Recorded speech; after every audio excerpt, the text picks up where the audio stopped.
So there are 5 major things that every entrepreneur does differently than the average person. And so if you are watching this video and you want to become an entrepreneur or you just became an entrepreneur, you're going to want to watch this video to the end just to get inside the mind of an entrepreneur and really take inventory of what they are doing differently than the average everyday person. I'm about to put y'all on game, so keep on watching. The first thing that sets entrepreneurs apart from the average person and that they do differently is that they are efficient with their time. I posted a reel on Instagram not too long ago saying that my word for 2023 was efficiency. And it got some decent amount of traction. Time is already so limited, so we ain't got no time to be playing out here with the 24 hours that we get every single day. I decided this year that I was going to be intentional about how I spend my time. Case in point, me shooting this video. I've been wanting to do YouTube for so very long, and it was just kind of an on the whim thing for me before. I never actually designated time in my schedule on a weekly basis to sit down and record videos, and I started to implement that into 2023, and we're probably like 8 or 9 videos in by the time you're watching this. So this is just one example of how I've been able to be more efficient with my time because I'm able to pump out content and get the activity done because I have actually designated the time to do so. Now, there's a lot of people that are going to say, entrepreneurs, they wake up at 5 a.m. and they have 16-hour days and all of those things. And while that might work for some people, that's not going to work for everybody. For some people like me, I'm more of a night owl. I do like waking up early, but 5 a.m. just is not cutting it. Maybe that will change in some other season of my life, but I'm more of the person that will go to sleep at midnight or 1 a.m. and wake up at 7 a.m. when my daughter wakes me up. But that is what works for me right now. I'm making sure that I get 6 to 7 hours of sleep, but it really doesn't matter per se what time I go to sleep and what time I wake up. Yes, if you wake up at 5 a.m., you're beating the rest of the world. But if you go to sleep later than the rest of the world, you have an advantage as well. So I'm not really going to pump you must wake up early in order to get things done. No, the only thing that is a must is that you make the best use of every 24 hours that you get. And the best way to do that is to actually designate times throughout your calendar to get tasks done. This is why entrepreneurs are different than the average person. The average person does not have a calendar, doesn't set appointments, doesn't set times to do personal things. You should actually schedule those things because a lot of those things do not happen if we don't schedule them. And we're in a constant hamster wheel thinking that just because we are doing something that we're being productive, and that's just not true. I'm a testament to it. I spent a lot of 2022 being creatively distracted, sleeping in because I was up late at night scrolling, even if it was, I'm scrolling to do research, I'm scrolling productively to learn more. Time and a place for everything. And once you get that down pat, it's going to make a world of a difference on this entrepreneurship journey. The second thing that entrepreneurs are out here doing differently, guys, is they are failing fast. The faster you fail, the quicker you will succeed, if that makes sense. I want you to think about it like this. If you are right now thinking about starting a new project, whether it's starting YouTube or starting your own business or whatever the case might be, selling a product, selling a service, and you're nervous that it might not sell, you might not know how to market it, you might not know who to market it to, what if the product sucks, what if the service sucks? All of these questions that you might be asking yourself, you're not going to get the intel on it until you actually launch it. So many of the greats that we know today failed time and time and time again. I think Thomas Edison failed something like 1,000 times before he actually got the light bulb to light up. Things are going to evolve and get better over time, but you just have to be willing to be bad at it before you are good at it. If you're in this mindset that, I don't want to do this because it might not work, it's definitely not going to work if you don't do it. There's 100% chance that it's not going to work if you don't get it done.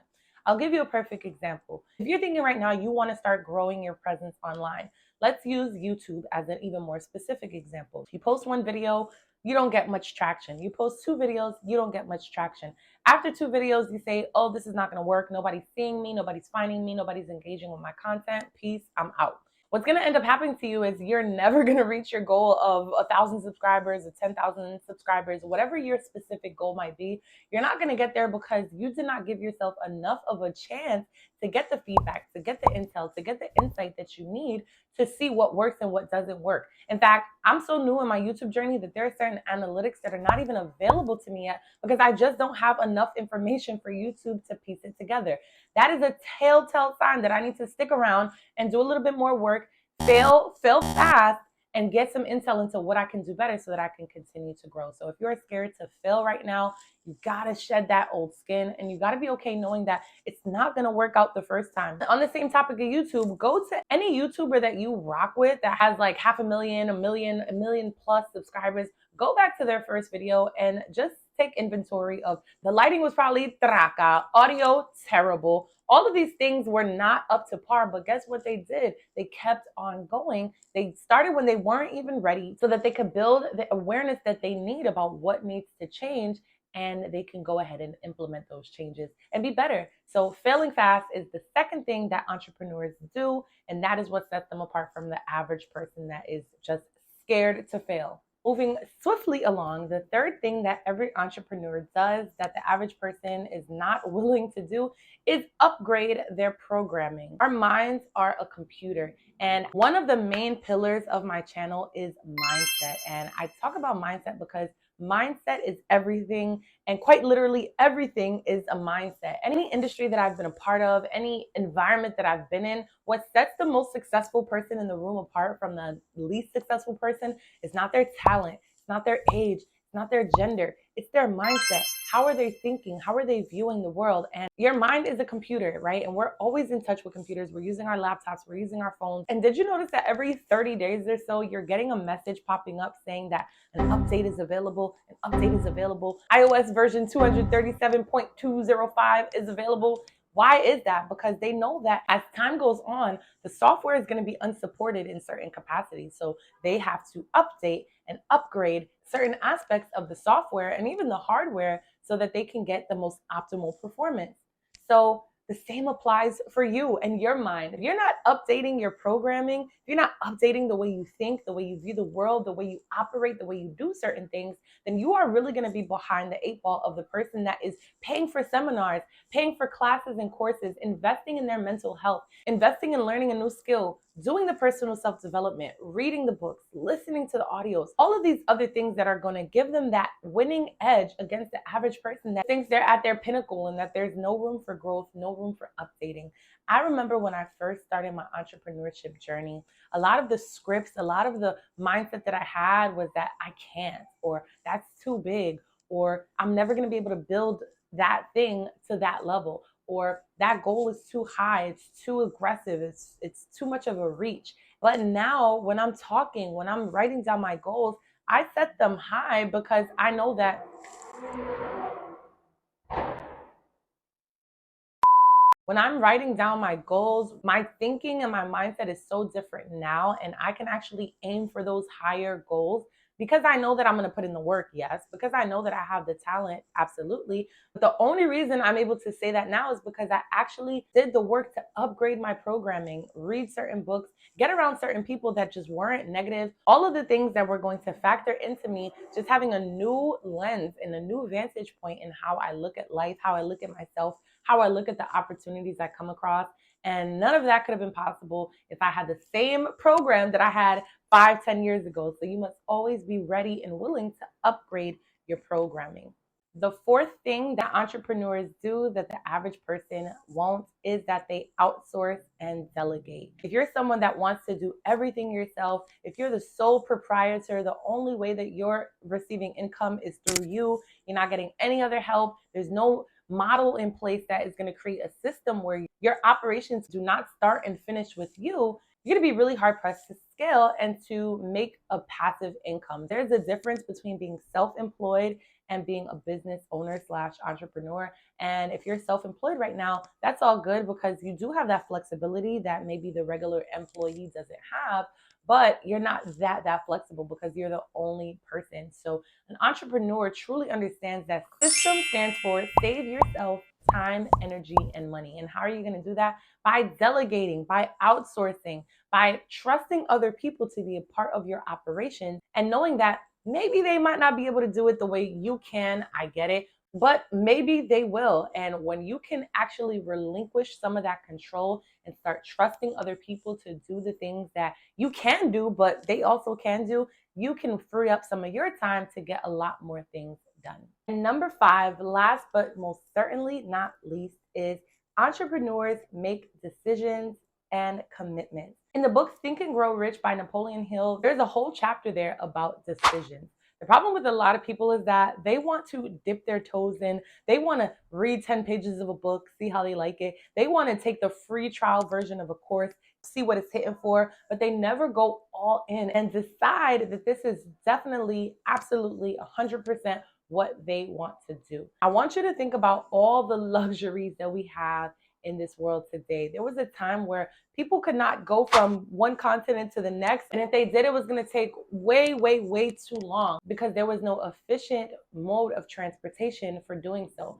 And then the Wright brothers came along. They were bicycle mechanics that decided, keyword, decided that they were going to do something revolutionary. And they did introduce us to a whole new kingdom. So I spoke about this earlier, but think about if some of the people that we know today did not make a decision. Imagine if they went into certain things and said, you know what, if this doesn't work in 3 months, if this doesn't work in 6 months, I'll just pick up something else. You know what, I have this idea, I'm going to dip my toes in, see if it works, and if it doesn't, I'm out. This is not conducive to growth. It's not conducive to success because your breakthrough could be tomorrow. When you're on this mountain to success, you're not going to be able to see the top. You're just going to know that you have to keep on climbing. And then when you finally get to the top, the view is so impeccable. You're not going to know that until you make a decision that you are going to get to the top.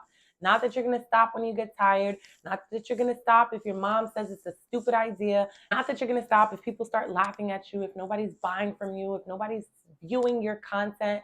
That you are going to keep on going until you get it done. The time is going to pass by anyway. So every time you give yourself a false start, you're just having to start from scratch with the next project and the next thing. And there is no easy thing in life. So whatever it is you choose, whatever avenue, whatever industry, whatever vehicle it is you choose to get yourself there, you're going to have to drive that thing until you get to your destination. And in fact, I'll even correct myself. I don't think it is a destination. I think it is an ongoing journey, but you need to make a decision and make a full-on commitment that this I will do.